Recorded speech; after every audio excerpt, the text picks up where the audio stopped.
the morning of a final job interview. Out of options, she made the tragic choice to leave her young children in a hot car while she attempted to secure the job in order to better the life of her family. She returned to the parking lot following the interview to find her vehicle surrounded by the police. Her children had been hospitalized, and she was jailed and charged with felony child abuse.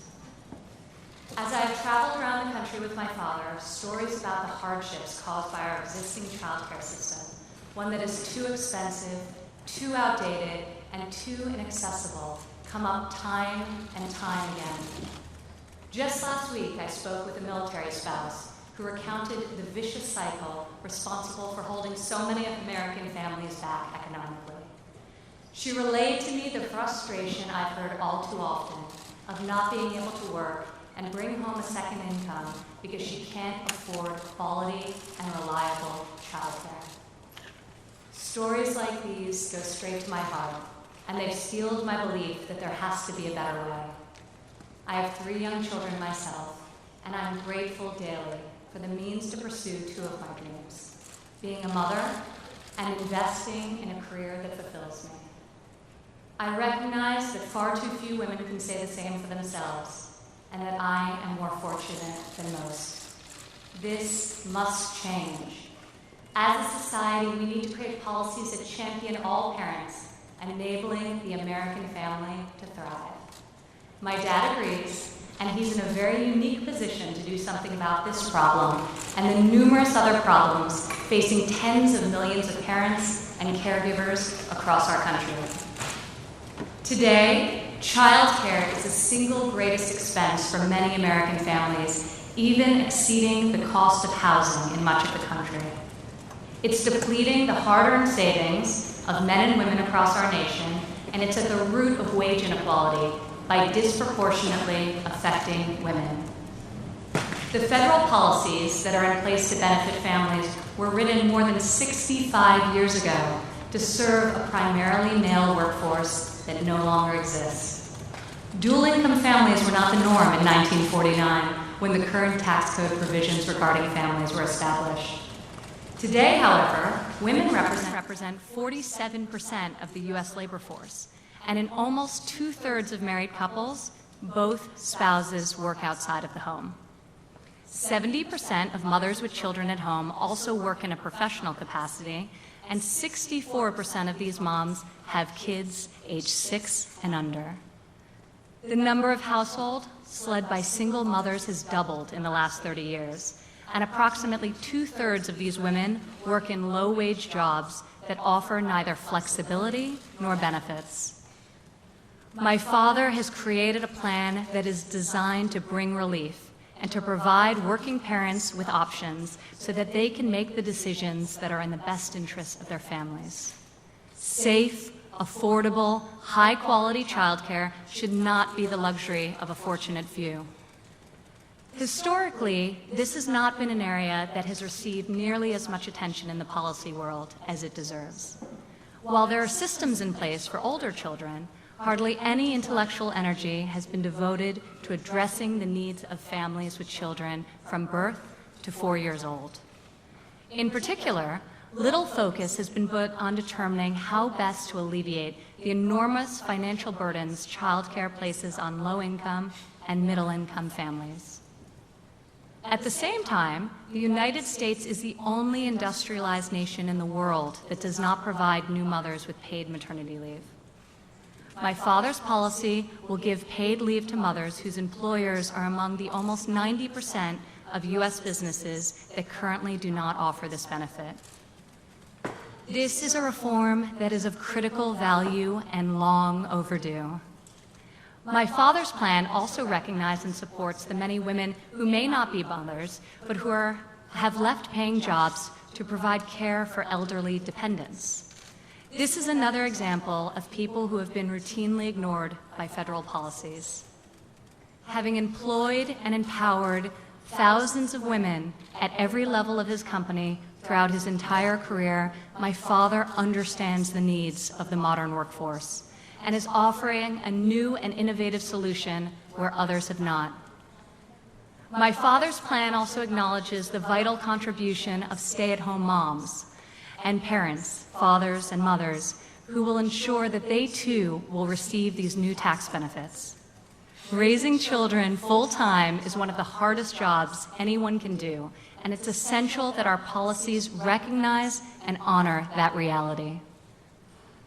As an employer, a mother, and a woman who works, both inside and outside the home, these are topics I consider of critical importance. The policy my father is about to outline is one that I am proud to have helped conceptualize, and ensuring its enactment will be one of my top priorities when he is elected come November.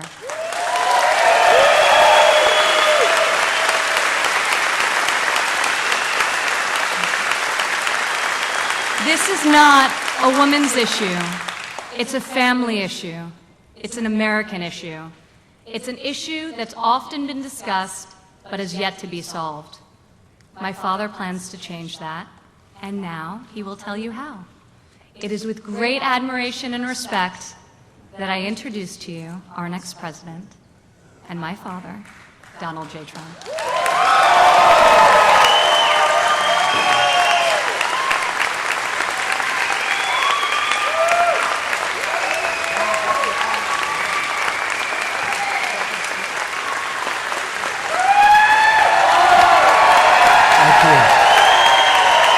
Thank you. Thank you, everybody. That's very nice. Beautiful. Thank you very much. And I want to applaud my daughter, Ivanka, for her work and leadership on this issue. She has been working very hard. Ivanka has been deeply invested in this since long before the campaign began, I can tell you that. And I'm very grateful to her for her work, her efforts, and this proposal, which we're going to be outlining right away. I think it's going to make a lot of people very, very happy, a lot of moms very happy. I want to also take a moment to recognize Congresswoman Kathy McMorris Rogers, the chairwoman of the House Republican Conference, and a mother of 3 small children, who's been such a leader and worked so hard with us. So, Kathy, we want to thank you very much. Also, we're joined tonight by some amazing members of Congress in our audience. Congresswomen Blackburn, Loomis, Black, Hartzler, and Elmers. Come on up here. Just come on up here. Come on. They worked so hard on this. Come on up.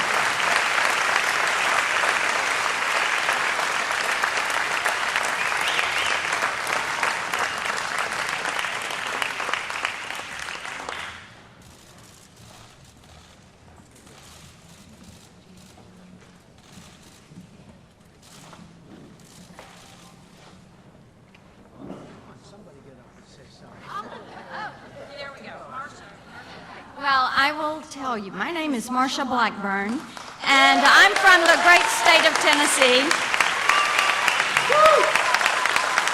And I want to say thank you to all of you for the warm reception that you have given to us.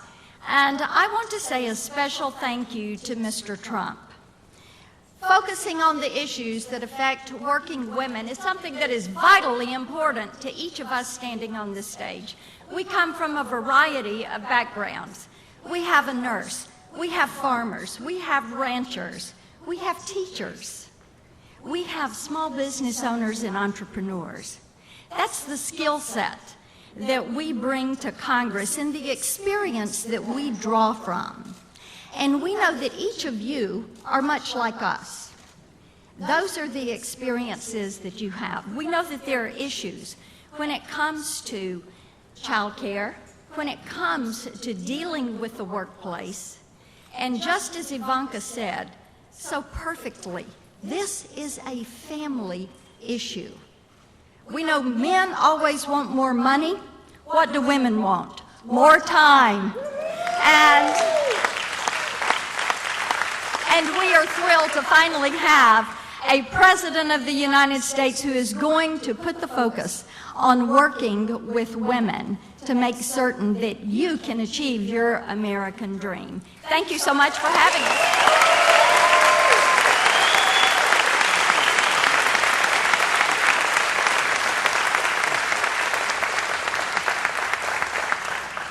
Thank you very much. And Mayor Giuliani, please stand up. Rudy Giuliani.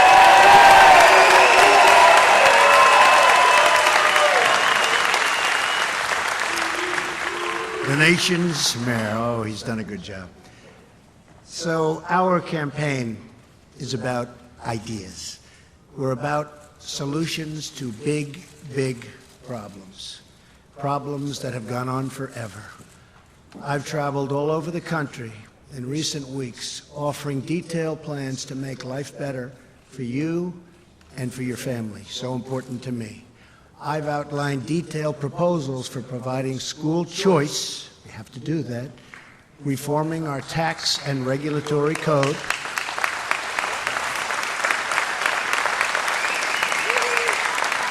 lifting restrictions on American energy, rebuilding our military, changing our foreign policy, fixing our immigration, so important, and keeping our country safe.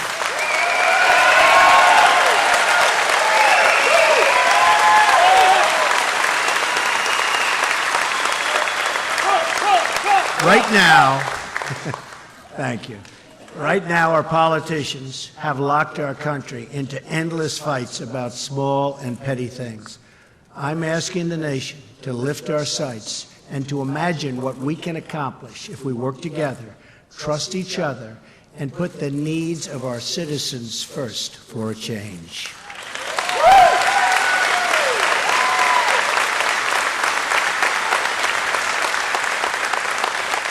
We must break our ties with the failed and bitter politics and policies of the past and pursue a future where every American is honored, and I mean really honored and respected. We have to reject the arrogance of Washington, D.C. that looks down on everyday, hardworking people, and that's what's happening. Too often, those who have power have disdain for the views, beliefs, and attitudes of those who don't have any political power. Those in leadership must put themselves in the shoes of the laid-off factory worker, the family worried about security, or the mom struggling to afford child care. Child care is such a big problem.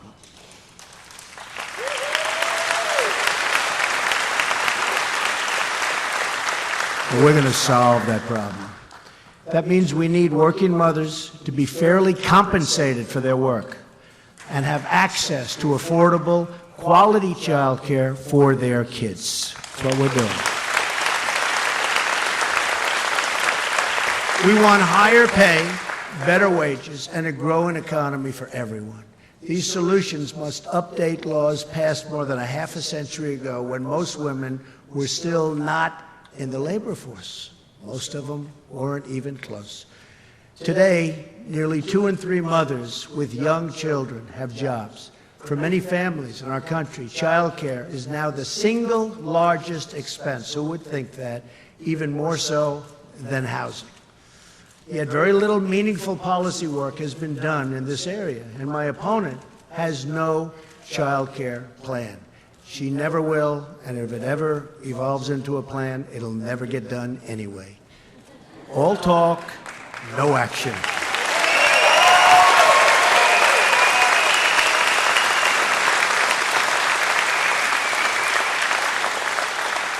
Many Americans are just one crisis away from disaster. A sick kid, a lost job, a damaged home.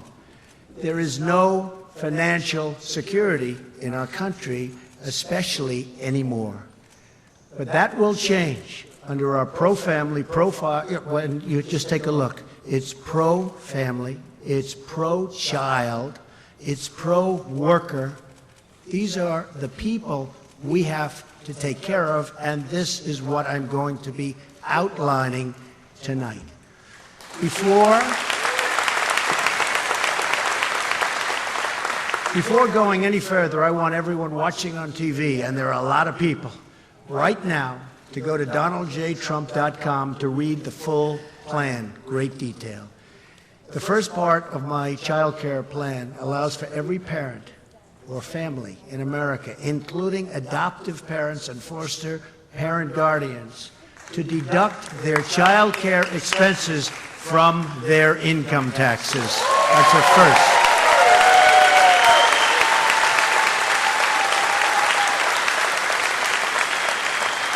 I see the women who I just met in the front row are very happy about that. They will fully be able to deduct the average cost of child care for their state from birth through the age of 13. Because of the way the benefit is capped and structured, our plan will bring relief to working and middle-class families. The deduction also applies to elder care, capped at $5,000 deduction per year, $5,000 deduction. Importantly, our policy also supports mothers who choose to stay at home and honors and recognizes their incredible contributions to their families and to our society.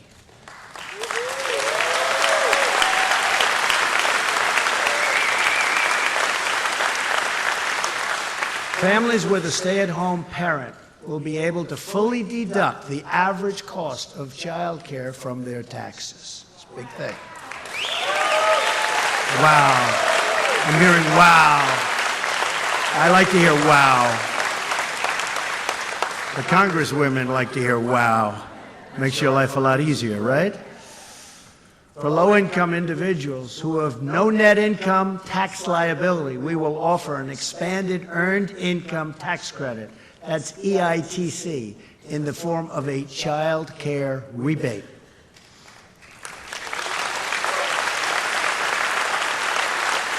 Working parents can get an expanded EITC benefit that equals up to half of their total payroll tax, a major relief for low-income parents. Low-income parents have it tougher than anybody.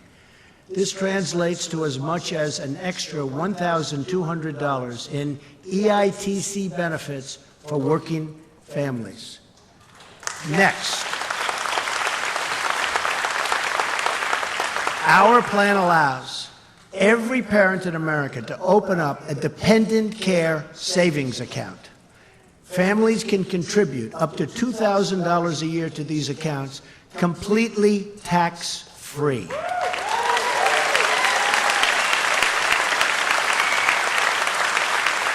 She's very happy about this. Ivanka is very happy about this. Crucially, unlike the flexible spending accounts that exist today, these accounts will be available to all Americans. You won't have to depend on your employer to provide them. Immediate family and employers can, and this is like right away, can also contribute to a dependent account, each of which is designed and designated for a specific child, including an unborn child. The money that is put into these accounts can also be spent not only on child care, but also child enrichment activities. Let's see. We'll start with that child. That will be our first child.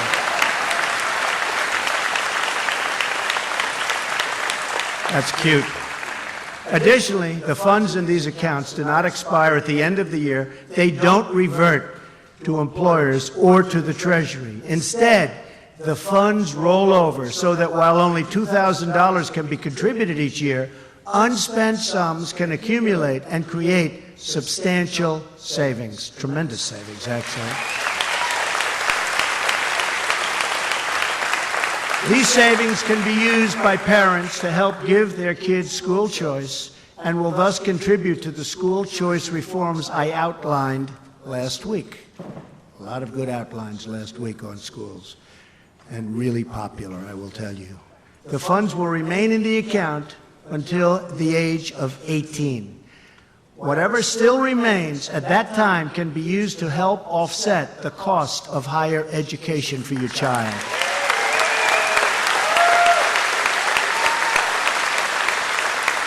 For low-income individuals, the federal government will provide matching funds If parents contribute $1,000, the federal government will provide a $500 match. To help low-income families reach these targets and save money, we will put a box on federal income tax forms allowing these parents to have their earned income tax credit funds directly deposited into their dependent care savings accounts. Pretty simple. These dependent care savings accounts can also be set up to provide care for elderly dependents, of which we have many. Many, many, many. Our plan also includes much-needed regulatory reform to incentivize private sector solutions. The new funds offered by our plan will create a new market for innovative child care solutions. But to make sure these solutions are available, especially in low-income and rural communities, we must reduce regulations that favor large institutional care facilities. You know what I'm talking about. It's called special interests, got them there. We will allow the states to make the decisions that are right for them. In this era of sharing economy, we want parents to be able to access lower-cost, competitive, and innovative solutions at the click of a button, including services like nanny sharing. Our plan would also cover care provided by relatives and grandparents. Our plan includes incentives for more employers to offer on-site child care as well. We want the employers to get involved. Now they'll start getting involved big league, right?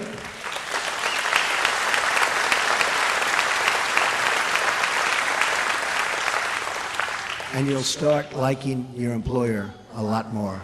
That's one of the benefits. This can often be a good solution for many working parents and can save them up to 30 minutes in commute time. It's a lot. Currently, only 7% of employers provide these services, not very much. Our plan will expand tax deductions for employers, allow companies to pool resources to provide shared, and this is, I think, so important, provide shared child care services, and remove needless requirements that have prevented employers from using the credit. The requirements are so onerous that they never get to use it, even though in many cases they would like to. Finally, our plan offers a crucial safety net for working mothers whose employers do not provide paid maternity leave. This solution will receive strong bipartisan support. Do you agree with that? Do you think? When you go to the other side, they'll be okay? I'm hearing they will be. We'll get them to be okay, right? And we'll be completely self-financing. I think you will. You'll have bipartisan support. By recapturing fraud and improper payments in the unemployment insurance program, we can provide 6 weeks of paid maternity leave to any mother with a newborn child whose employer does not provide the benefit.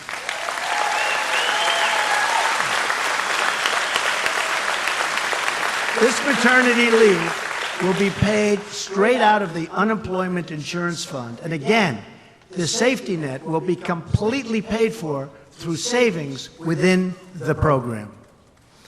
There are more reforms and solutions in our child care plan, and you can review them all on the website. On Thursday, I will outline my full economic plan, which is completely paid for through economic growth and proposed federal budget savings. It's going to be something special like this country hasn't seen in many, many decades.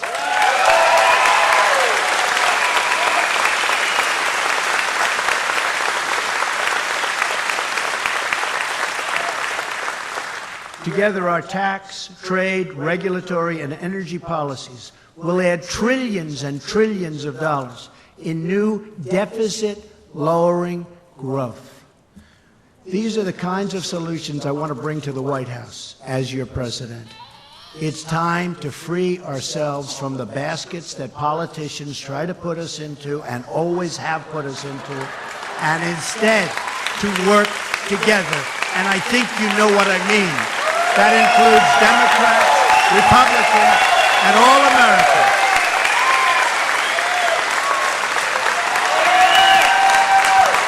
I think you know.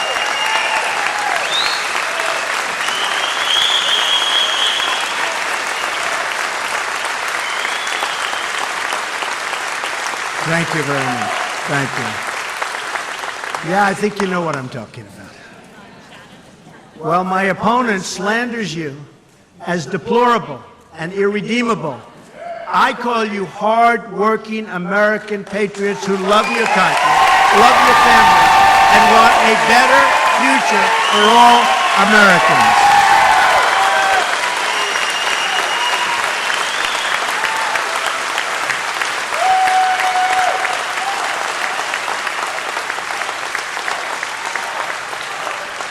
Thank you. Thank you. It's time to end the rule of special interests and to begin the rule of the American people. That's what it's all about. It's going to be a big change. It's time to stop fighting over the smallest words and to start dreaming about the great adventures that lie ahead for our incredible country.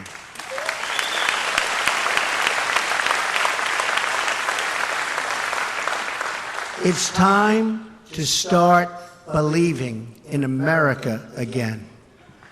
Together, I promise you, together, we will make our country strong again. We will make our country prosperous again.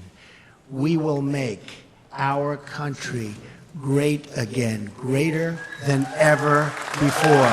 Thank you. Thank you very much. God bless you. Thank you very much. Thank you. Thank you. And Ivanka, thank you. Congresswoman, thank you very much.